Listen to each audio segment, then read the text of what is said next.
welcome! So last time we finished the roof and started working on the white, the windows, and I have, this is the same day as the others, so I'm still sick. I hope my voice will hold.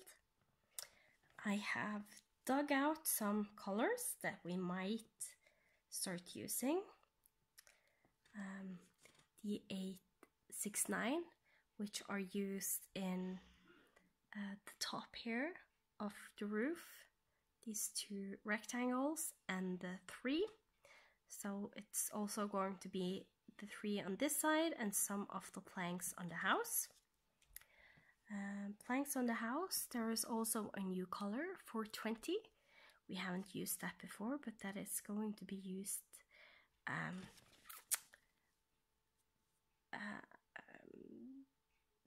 it's going to be used every other of these, or every other 2. So 2 lines of this, 2 lines of this, and so on.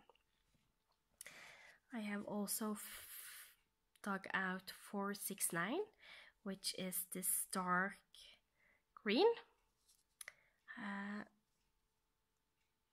and that is where you find this on the 3, and this 3817, which is like a light mint green, that is this part of the house, and it's also inside the windows here and on the door of the house. So if you are new, then welcome. This is the A to Z stitch with me. Going forward, I think I will mostly think that you have seen the other episodes, but everyone needs a reminder what this is going to look like. So this is the Racon Cabin by Cottage Needleworks, and it's part of the Frosty Forest series. And this is the one we are working on now. I am doing all of the 9 patterns in this series on one big large piece of 32 count pearl gray Belfast linen. Everything I need I got from Patchwork Rabbit. You can find more info about that in the first 2 videos of this A to Z stitch with me. And I usually try and do a little bit white and a little bit of another color. These last episode I mostly just did the roof in the variegated floss that is called Pecan Pie by Gentle Art.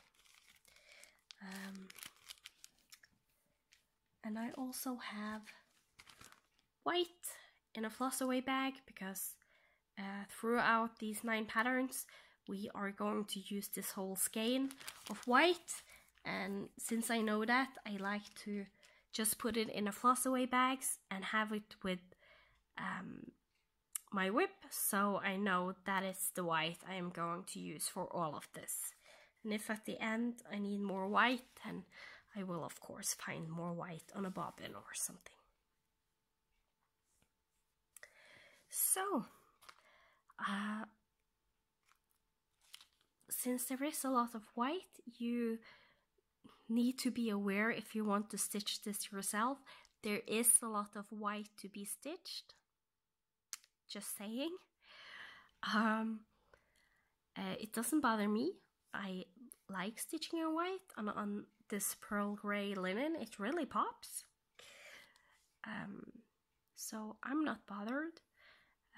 And for you, for not to be too boring with all the white, I try to do a little bit white and a little bit of other stitching going on.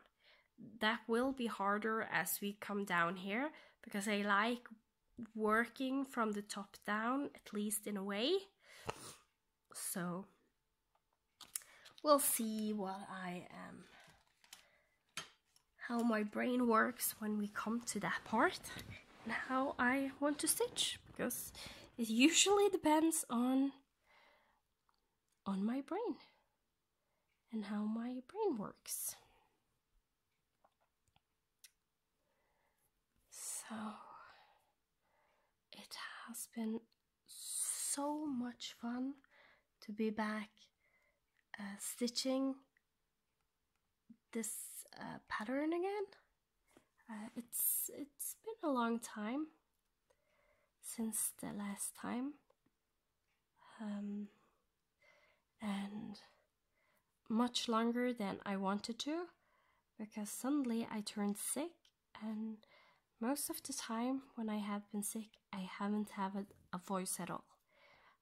Today is the first time I'm trying to film, and if my voice keeps up, then I need to do my January floss tube update, because I can't spoil, we are far into February before I was able to get this stitching. But most likely, I think with the episodes that's old news for you, because in a way I'm in your future.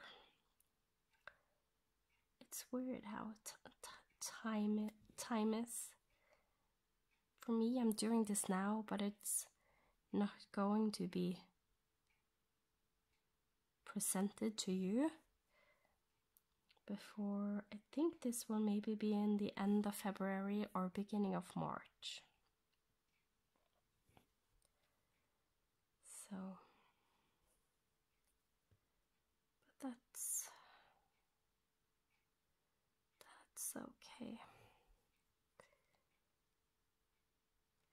The biggest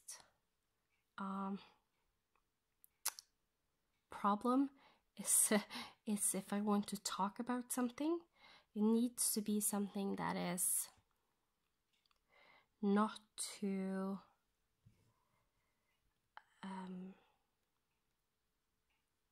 in this moment.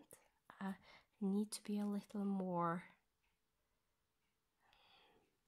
divergent, if I can use that, a little bit more of a conversation you can talk about all year.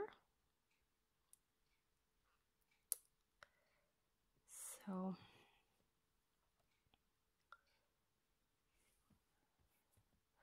one of the things that is really big in my life right now, especially my stitchy life, is the School of Magical Stitches and Literature.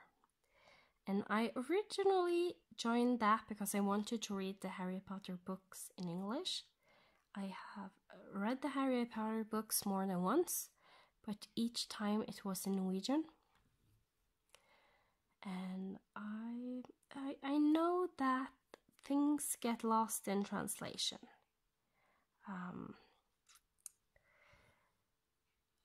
And that going both ways. Jo Nesbø is an author that is Norwegian, that is starting to become real popular in other countries in Norway because of the movie The Snowman. It's from one of his good books.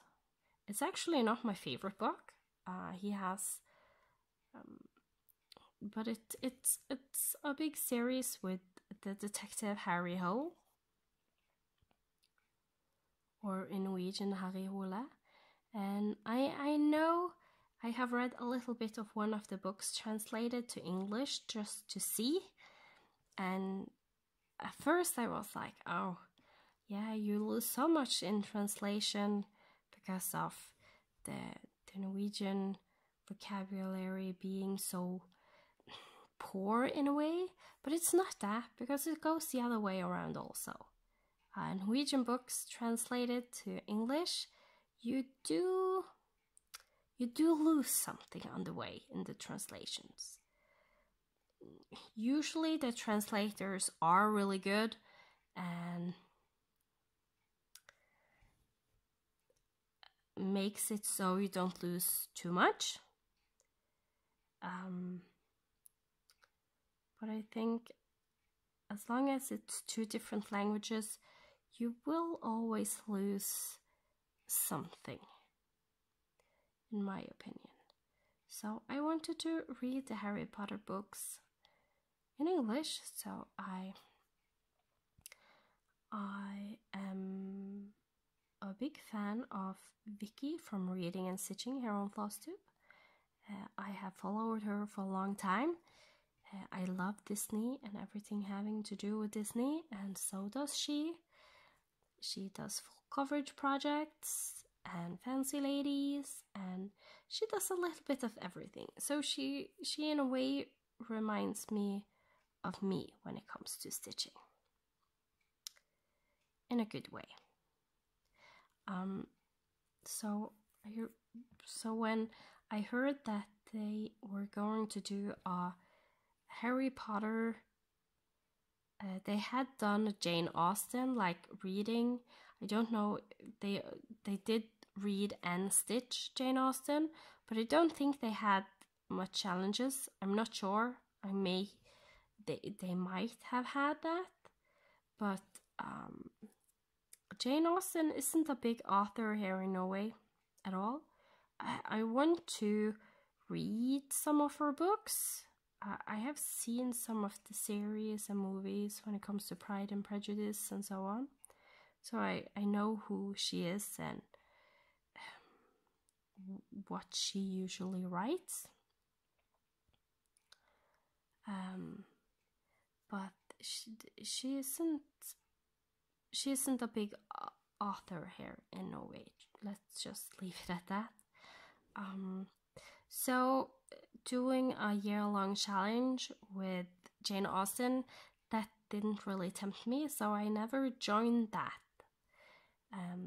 So at the end, when Wiki was starting to talk about they were going to do Harry Potter, I knew right away that I wanted to join. And as I did think it would be Harry Potter, that you did read all of the books throughout the year. Some books you have 1 month, and the later books you have 2 months to complete the book. And that there will be some stitching challenges related to it. Like, at first I didn't think it was something big, so I joined. From the beginning, I think I am person number 3 or something that was sorted into my house, which is Ravenclaw. I just used the house that I've gotten on Pottermore. In reality, I am a good mix between Ravenclaw, Hufflepuff, and Gryffindor. And every other place I do the test, I always score on those. And I'm not a Slytherin at all. I'm not. I don't have anything against Slytherin.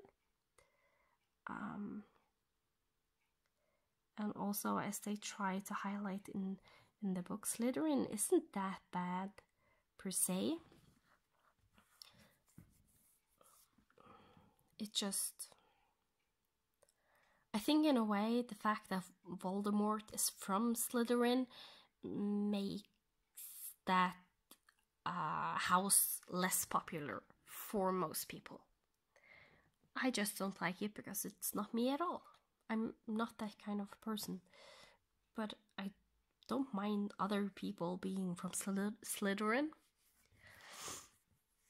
Most likely, I think my husband is a Slytherin, if I'm honest. So, if I like him, then I should like Slytherin also. Let me count.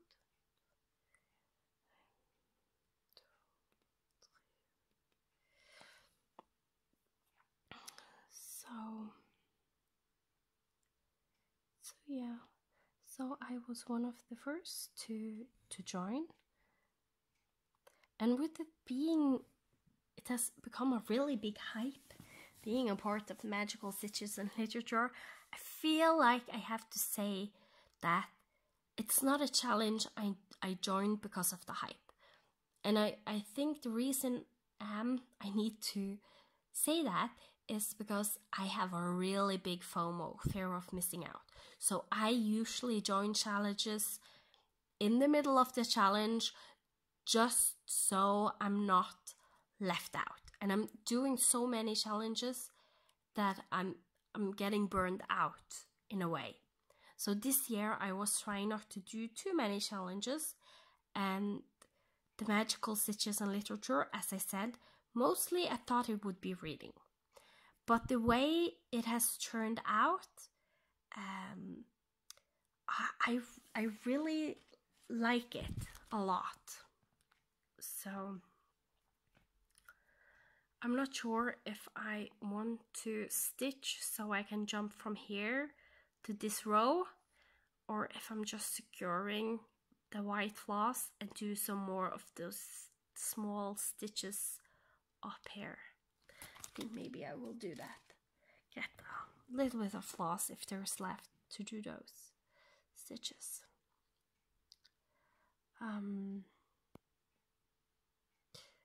So Harry Potter and magical stitches, yes. So, but the way it has turned out, at first we only was supposed to get the weekly challenges, I think. A monthly reading, since you have that one 1 month read a book and later 2 months to read a book. And then they had this extra reading challenge for those that didn't want to read Harry Potter or didn't want to read it again.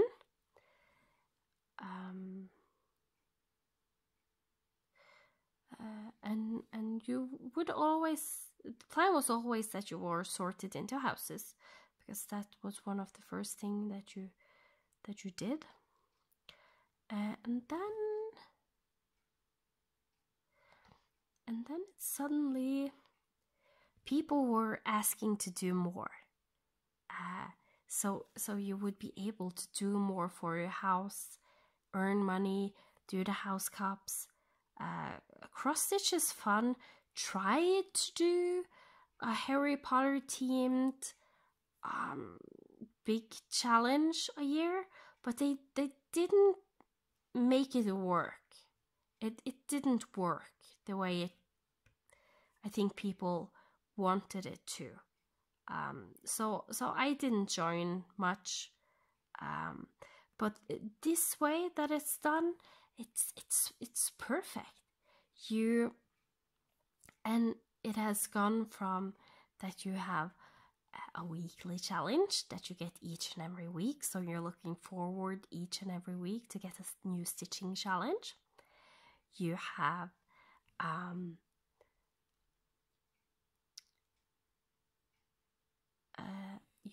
each month you get extra stitching credits you can do with different challenges. Usually until now it has been like 6 challenges, 6 different ones, and if you complete all you get like bonus point for completing them all. And there is also a yearly stitching challenge where it's based on the number 7 from the books, and I also think films. Some of them doesn't fit the book but fit the film, like how many lights Dumbledore turns out in Private Drive in the beginning of the book or in the movie. And you have to make your whip fit one of those 7 those 7s that show up. Like there is Harry and Ron passes 7 owls. That is their exam on Hogwarts. The 7 lights that Dumbledore turns out in Private Drive. 7 books, 7 years of school. So you don't necessarily need to make the whip fit to the number 7, but like year of school. Make it fit. Maybe it is like I heard one really good one, like she has worked on a big whip full coverage project for 7 years now. And so she had 7 years of hard work on that whip. And that fits with 7 years of school. Harry, Ron, and Hermione and all the others do go 7 years of school where it is hard work. And yes, I'm saying that so I won't spoil anything if you have not read the books or watched the movie. So, and also there is for reading. As I said, you have the book you're supposed to read for that month or months. That is a Harry Potter book, or a other book that usually the first month was you had to have a building on the cover. The second month, February, was that it needed to be a vehicle on the cover, and vehicle in the sense that it's a transportation of humans. So I'm using a book with a submarine on it.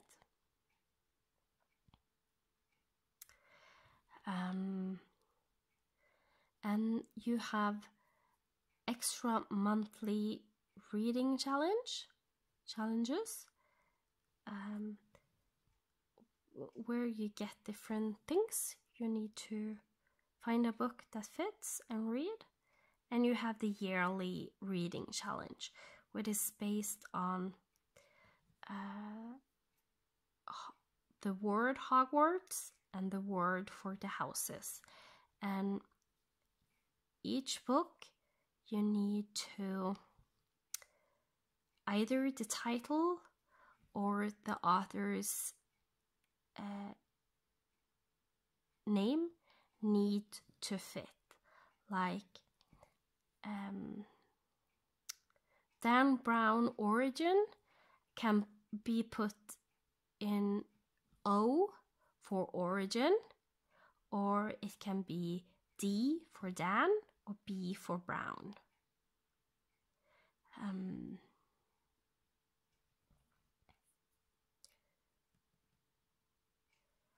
And you have, in a way, you need to read as many books as to spell out all the different houses and Hogwarts. So Hogwarts, Ravenclaw, Gryffindor, Hufflepuff, and Slytherin.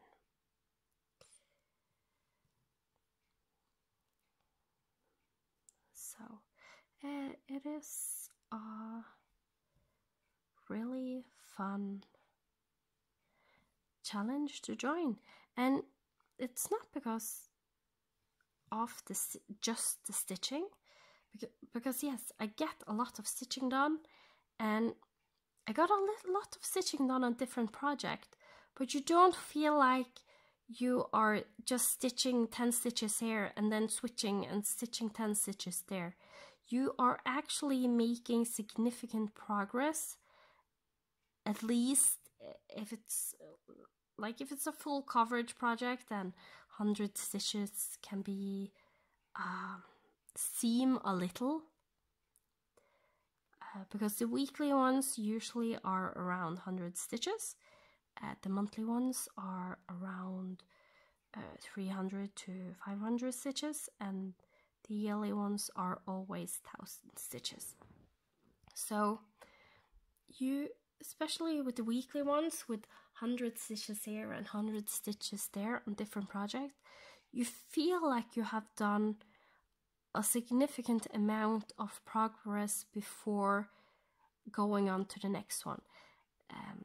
Especially when I use the smaller projects, the small, medium, and large projects, my BAPs usually needs more. And the weekly ones, they have been really good about you being able to do, if the whip doesn't fit the category, you can do penalty stitches where you do double the amount. So sometimes I purposely do the double amount just to work on the same whip more than once. So I have to do 100 stitches for the one that category that fits, and then 200 stitches if it doesn't fit. So there you have easily 300 stitches done on one whip before you switch to the next one. And even on a full coverage project, those 300 stitches really are visible. You feel like you have done something, and you can see that you have done something. And I think that is what I like. I usually don't like to switch too many whips, because I always feel if I switch a lot of whips, some of them maybe only get 10-15 stitches, and if I know I'm going to switch to another one, then most likely I want to do the other whip higher than the one I am currently doing. So I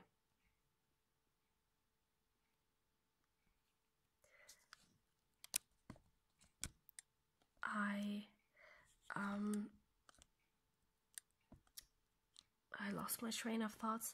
I just do a few stitches on the whip that I least want to do, like 10-15, just to say I have stitched on it. Then I do the other one, and I maybe stitch then 500-600 stitches on the other one. And I don't like that, because I mark down that I have stitched on the whip, but in reality I haven't done much on it.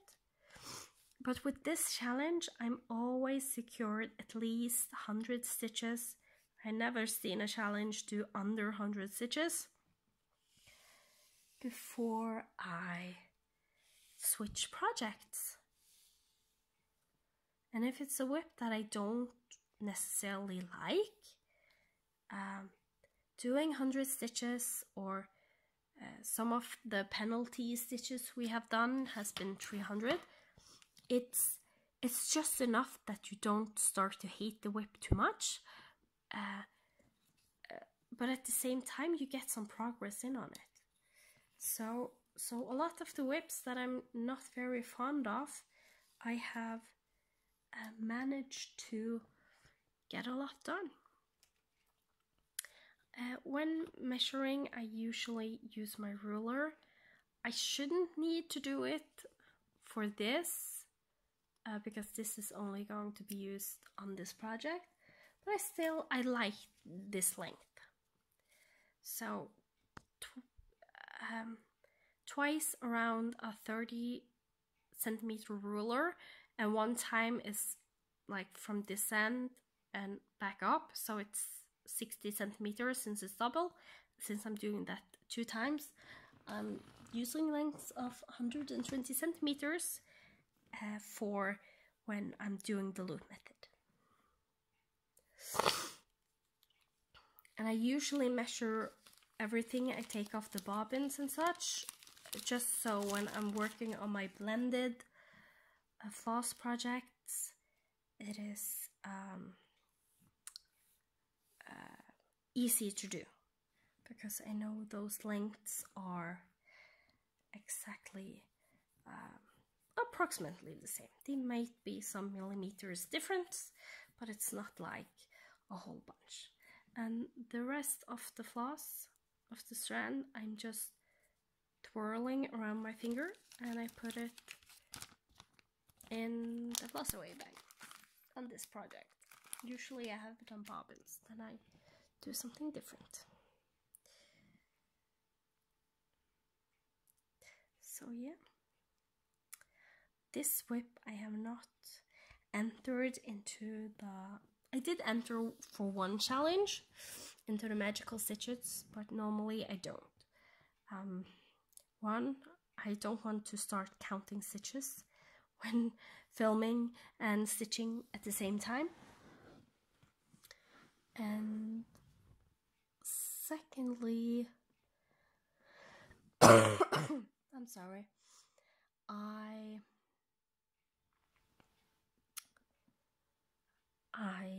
don't want to spoil this too much.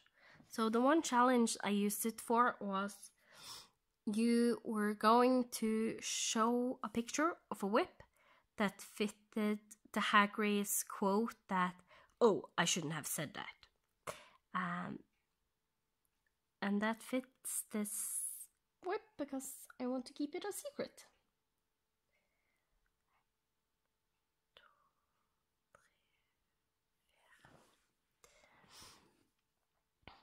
So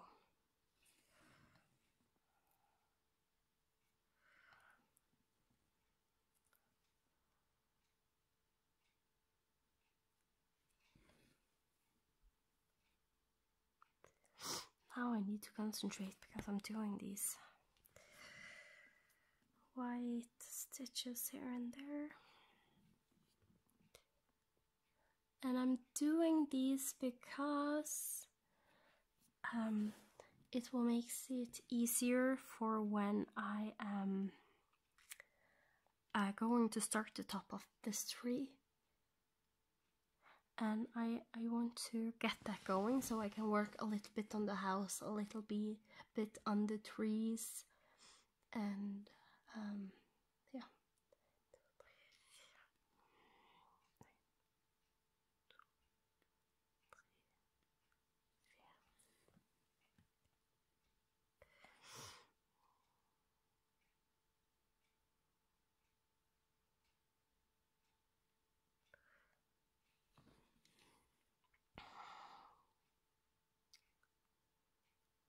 So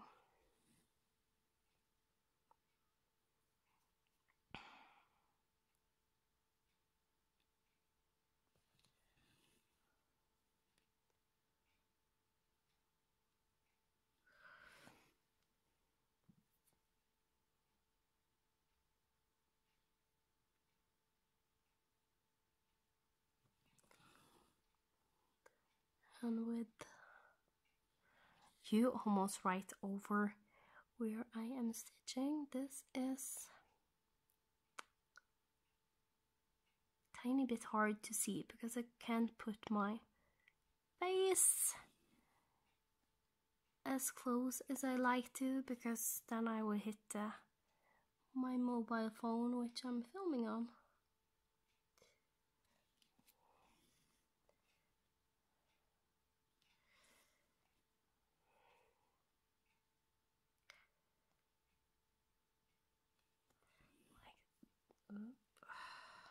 Sometimes I don't like this snowflake needle minder because it has a tendency to hook onto my floss.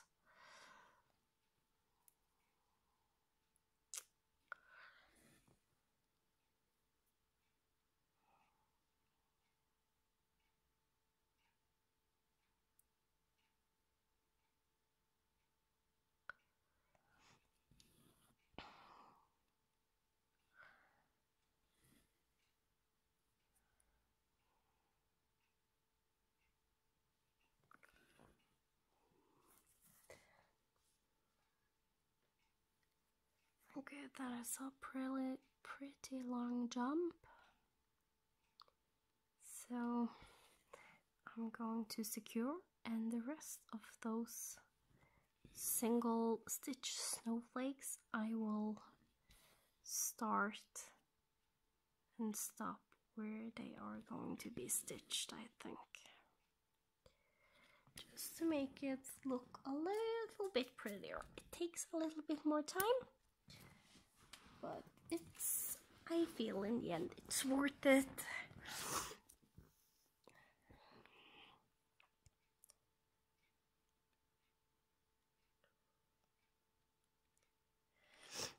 And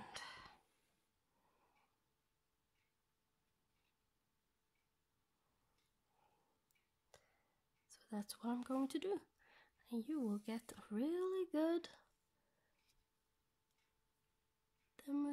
multiple demonstrations of the pin stitch for both starting and stopping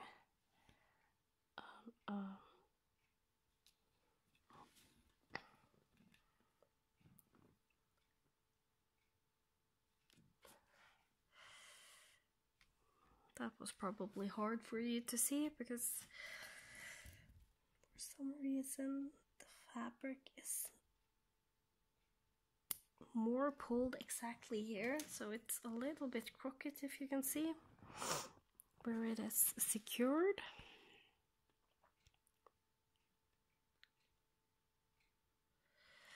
So it's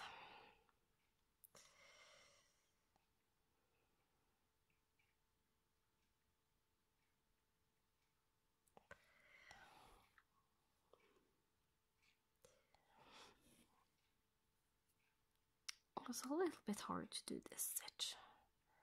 The other ones will be better because they're not so close to the edge.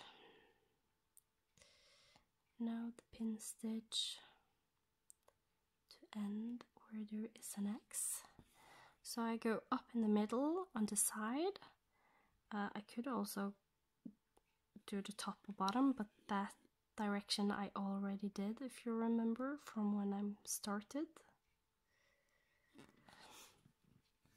And then the other and push down in the middle. Middle on the side, push down directly in the middle, going like you move a little bit the X you have done to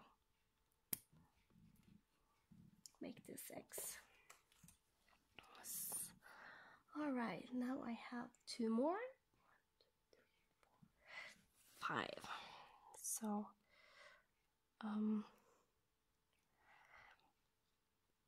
1, 2, 3, 4, 5. Then I go 1 thread over and 1 thread up, just so I go down in the middle of that square, because I'm stitching 2 over 2.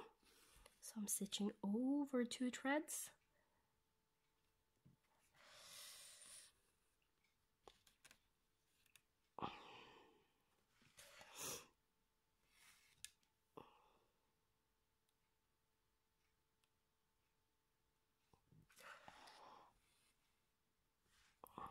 Like this.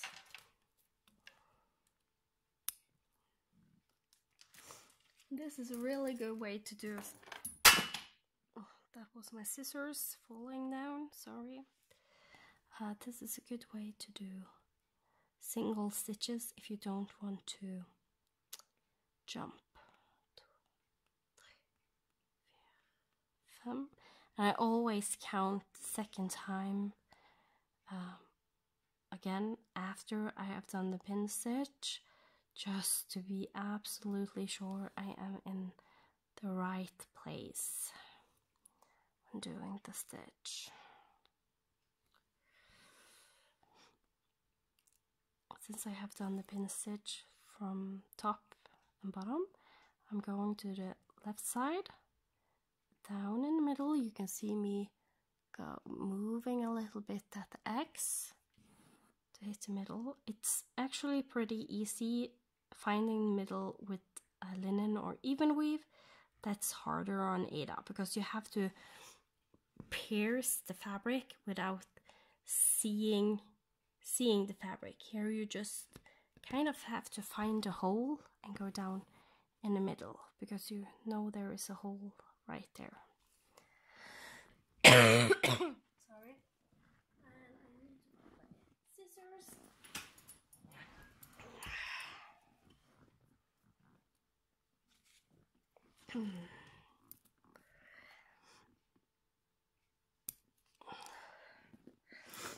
And now to the last one. 1, 2, 3, 4, 5. 1, 2, 3, 4, 5.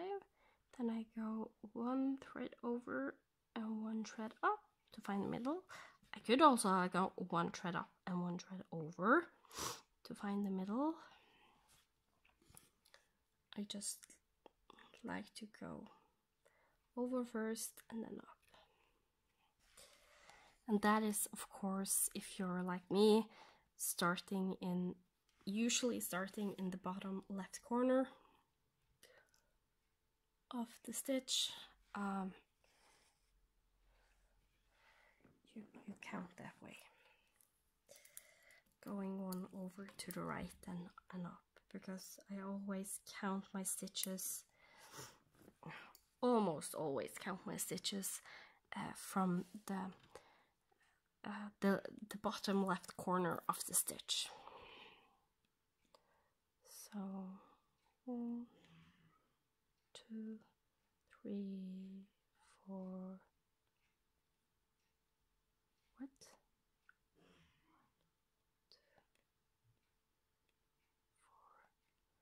5. Okay, I counted wrong the first time I was going down, but it was correct.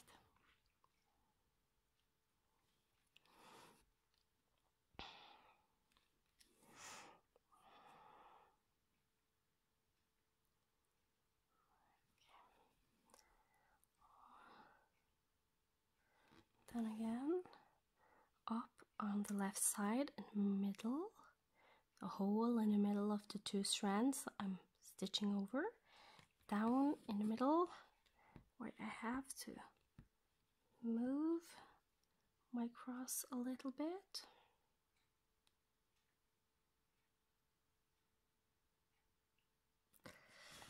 Middle again. I think I pulled too much. I think maybe one of my X's slipped. Let's hope I can fix it, since I have started the pin stitch.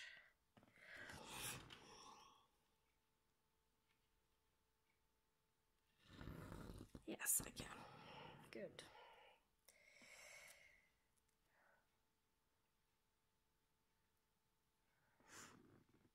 And when I just make a little loop middle of the floss, and I push my floss into the needle. Of course it doesn't work when I'm trying to show you.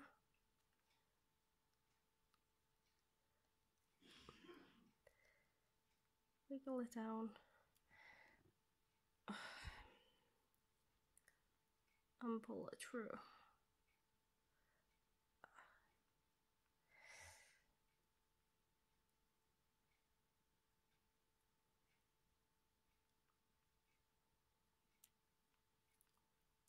Can be a little tricky to do when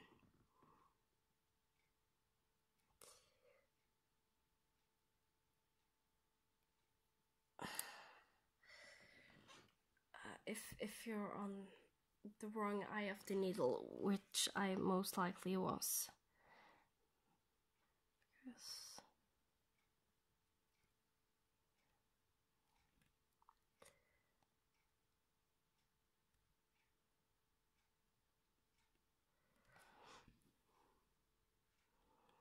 Okay, let's try again.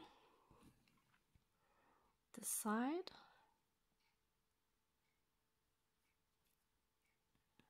Down the middle. Nope, it slipped again. I don't know why. There's no reason for it to slip. I think I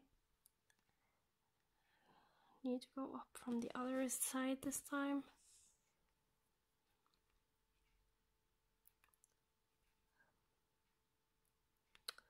I need to fix that X first. Doesn't look correct. This has never happened to me before, actually.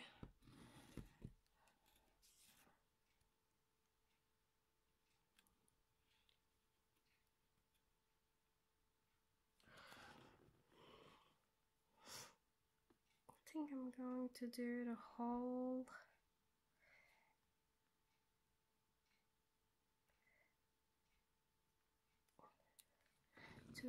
X again. It just doesn't look right. So there.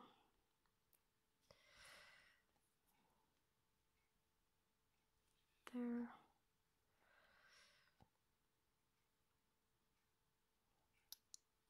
I will try just doing top to bottom again. Maybe that will help. Because I think the floss I already pinned with so much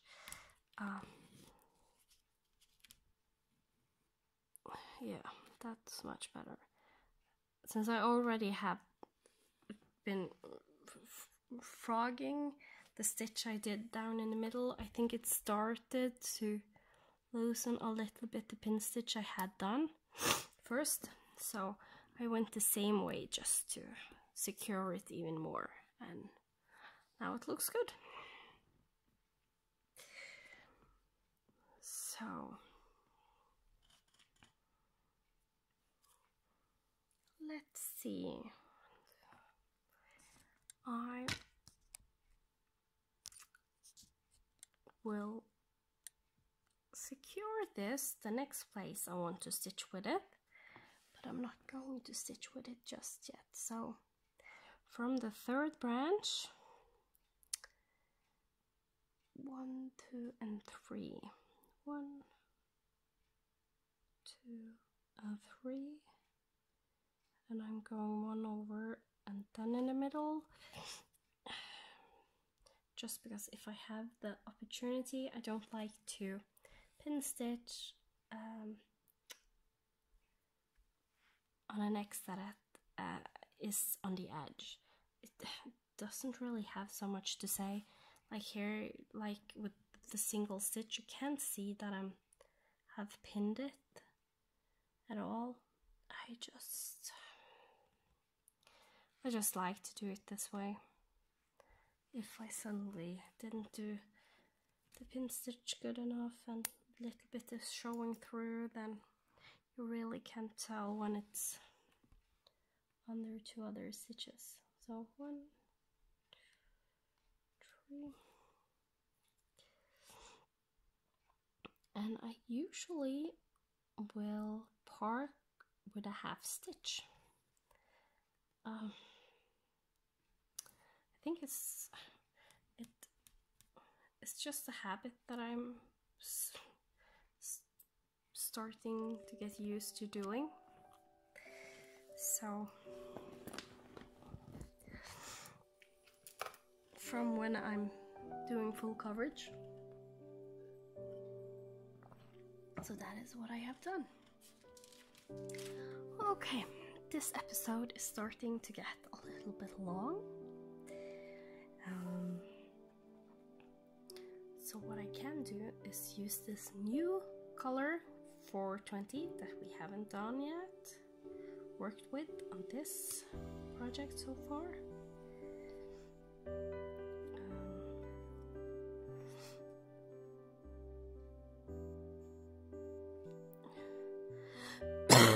It had some floss that was pre-cut and most likely stitch with and then secured back on the bobbin, so I will just use that up for now.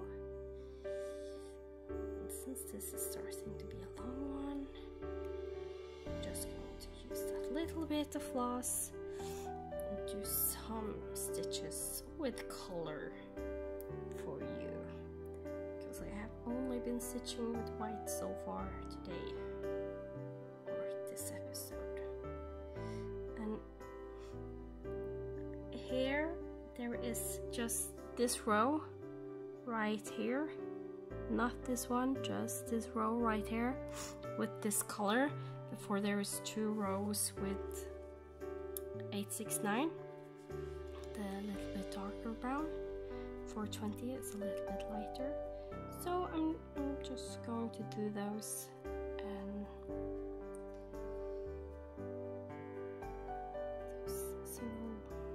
few single stitches, and I'm doing one at a time, and I will most likely just jump under the white one.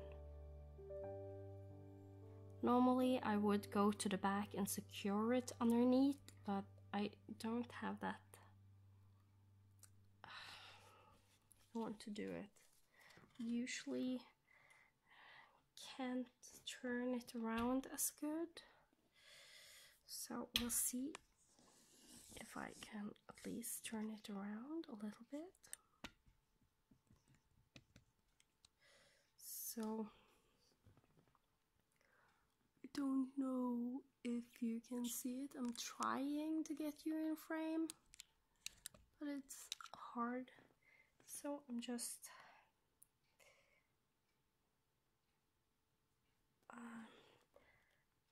working my way under those white stitches before going to the front, and then I need to get you back in the camera like this, and I can do the next set of stitches. And small lengths of floss are nice for this type of stitches because I don't like to flip over too much, so most likely these 3 stitches is the last stitches I can get out of this length of floss. So the next one I don't need to jump because I'm starting a new one.